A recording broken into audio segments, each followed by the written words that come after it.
Sometimes they're just not that into you. Or anyone, really.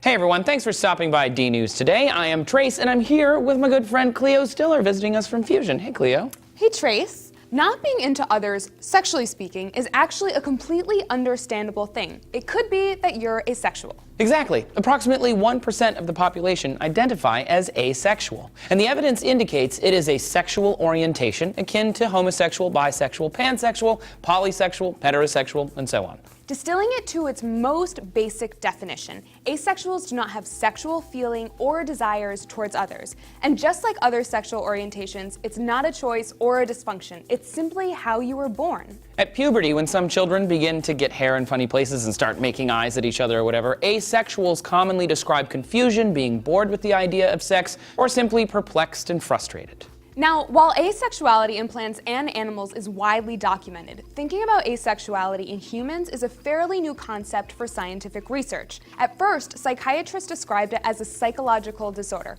but that's an old school definition, and now the thinking is, as long as it's not causing the person distress, it's not a problem.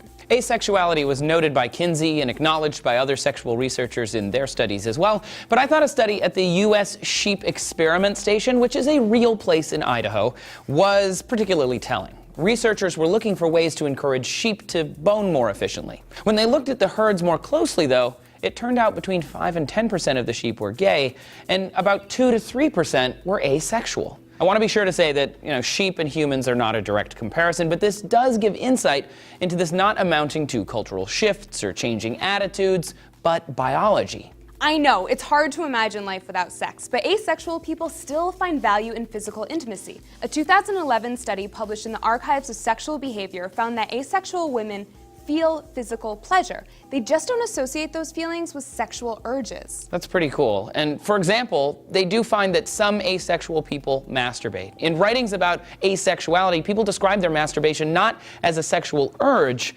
but as simply cleaning the pipes. Now, by attempting to study those who feel no sexual attraction to others, we can also better understand those who do have sexual attraction. The Journal of Sex Research looked at a huge collection of asexuality studies, and part of the problem science is having is that there's no single definition of what asexuality is. But just because there's no definition doesn't stop science from exploring.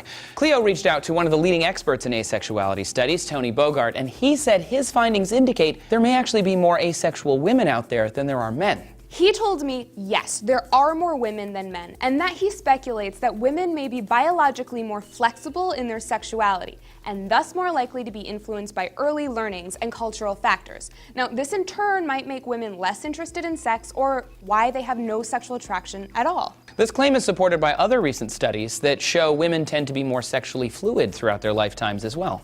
Now, you may think a life without sex sounds pretty lonely, but many asexual folks have fulfilling romantic relationships. There's just a very deep emphasis on emotional intimacy. Western culture can feel hypersexual and at times prudish. We are constantly bombarded with sexual media, encouraging us to fulfill our biological and sociosexual needs. But just like some people are tall while others are short, sexuality comes on a spectrum, and there is room for everyone. And here's how I've come to think about asexuality. If you think of all the variations there are with sexuality, monogamy, polygamy, bisexuality, everything is so individual, so doesn't it also make sense that for a small portion of the population, sex would just be completely off the table?